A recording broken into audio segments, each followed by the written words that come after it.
Well, you cannot hit me in front of all these witnesses. I'm going to provoke you. I'm going to provoke you into throwing a punch that's going to cost you $1 million. Who's going to collect it? I. Your beneficiary.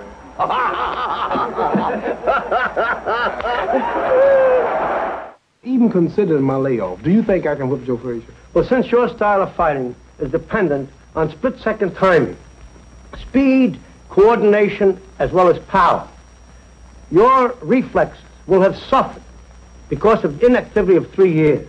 And in my opinion, the outcome would be very much in doubt, and I think there'll be a great many people who are willing to pay to see such a fight who will agree with me, that will come to see that fight. Only because they think... Thinking I have a chance to get beat? Not a chance. They believe you will get beat. Who? Frazier with me? The public will believe that because you have been out. I'll talk to you later. Let me show you something. You'll have to prove it in the ring. Not with words. And not with an old man, right? And not with an old man. Well, exactly. I'm gonna show you something. You should see what I'm trying to say now. And you know Joe Frazier's style, don't you? Yes, I think I do. Well, like that, right. Now, short arms. Well, hold it now. He don't move that fast. That's the way he moves. No, he don't move that fast. Does. Now, look, this is all I have to do to Joe Frazier. True. Come on in. I'm not gonna hit you. You're not gonna hit me, Mr. Champion. Come on in. I'm not gonna hit you. I think you want to get even with me. I'm not gonna hit you. Come here. Let me show you. This is what I'll do with Joe Frazier. Just jab, jab, keep my distance. Jab, jab. Bop, bop. And when he does that... No, he's not that good. I'm telling you, he's a slugger. I'm an old man. If I can do it, he can do it. I'm talking about Joe Frazier. All right. Hold it then, jab, jab. See, you're the scholar of boxing. Don't give me that stuff. Pop, pop, pop, pop. No, he's not that fast, I'm telling you. Joe Frazier don't fight like this. Yes, he does. Now he does. His way to fight. This is Joe Frazier fighting me. Punches around, see? This is Joe Frazier. He's trying to duck him. What he's doing, he's catching him, see? And a real boxer, this is nothing but a target for a man who can stay on his toes, who can stick him. Like stay off range when he don't want to punch. When he's ready to punch, move in. Stick. That's what you do a man like Joe Frazier. Back off of him. Just keep boxing style. There's nowhere in the world for a man that don't have no footwork to catch me. Even a welterweight. Keep your camera moving, because I'm kind of fast. Keep your camera moving. Lightweight's not this fast. Plus, I'm talking to him. I'm making him frustrated. Come on, chum. You're not no champ. Look at you. You're losing. You lost 3 rounds already. Come on now. I hit you 4 times. This world's a man. And you going to tell me that I can't still do this?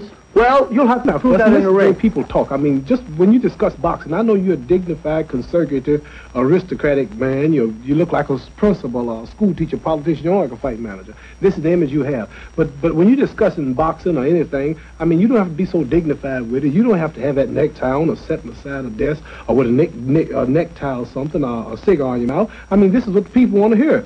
You are a wise man. You know the business. I know the business. And we just been down to earth talking. This is the way people talk and discuss fighting. Why do we have to be so proper and so, conservative about it, huh? Well, diplomatic. So this is the fight talk, huh? I agree with you. You're right, but just I'm unaccustomed to it. Well, you got to get accustomed to it. I agree. As long as we have to do it in this fashion, I agree. You're quite right. Yeah, but a few times you and I agree. And I like to say another thing. If I had a lower IQ, I could enjoy your conversation.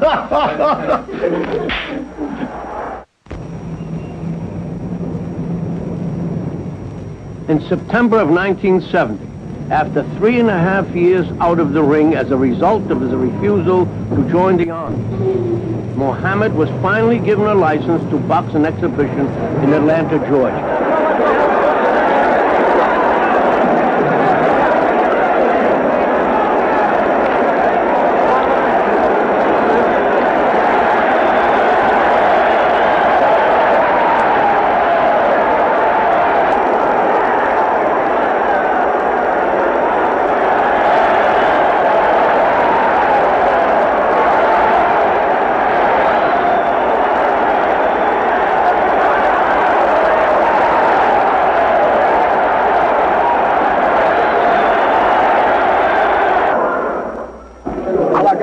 Than I thought I would at times, but I was satisfied to be able to last 8 rounds and be just about 80% active all the way through. I have just a 10-day notice. Although this is exhibition and I've been on 3 years, I've only had 10 days to really start training, knowing that this was coming off. Might have not been as fast as I wanted to be, but as long as I can go without really getting hit or shook up. It's a miracle for a man of my caliber, even top trainers, people like Jack Dempsey, Joe Frazier's training. All these people have been saying it's impossible for a fella to get in shape to do the job that I have to do. Various things that's happened to me and the write-ups and this and that for the past 3 years have made me much stronger and more determined to come back still a winner over many who predicted I won't. I look at this as I'm fighting for my freedom, not just a fight, but this is for my freedom. This is the way I look at it. All I want is the flash and the spirit when the bell rings from now on. And Muhammad was given a license to fight Jerry Quarry in Atlanta. He gathered around him the same group of people whom he worked with before his license was revoked.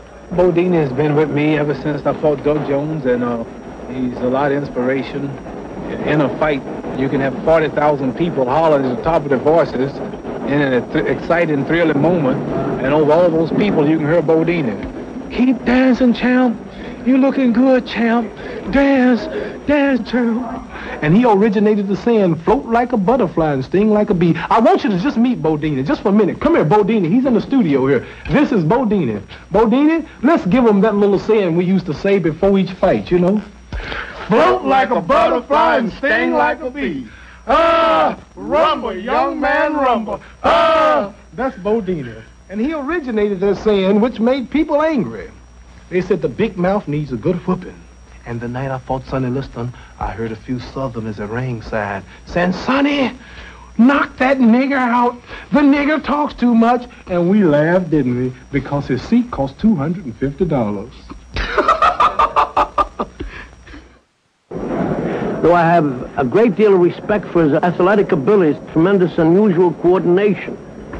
Nevertheless, I had never known of any athlete who could remain inactive for 3 years or more and then perform on a level to fight a top contender. When the Ali Jerry Quarry fight was signed, I just had to go down to Atlanta to see for myself how much of his great ability he had lost.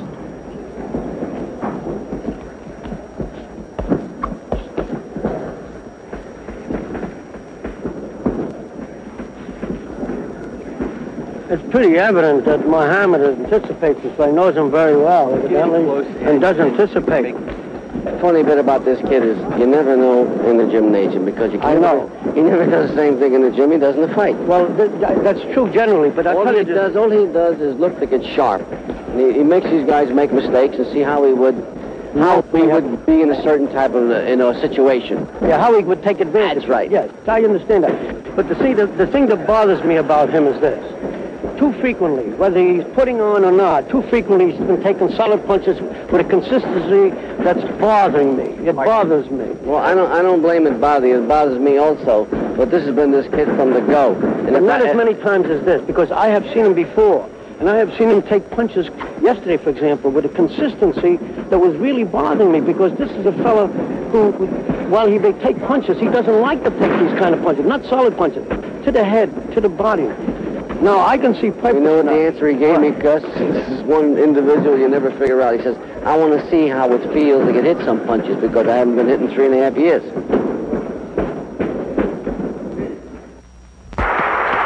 Unbelievably, the night before the fight, Muhammad attended the premiere of A.K.A. Cassius Clay film.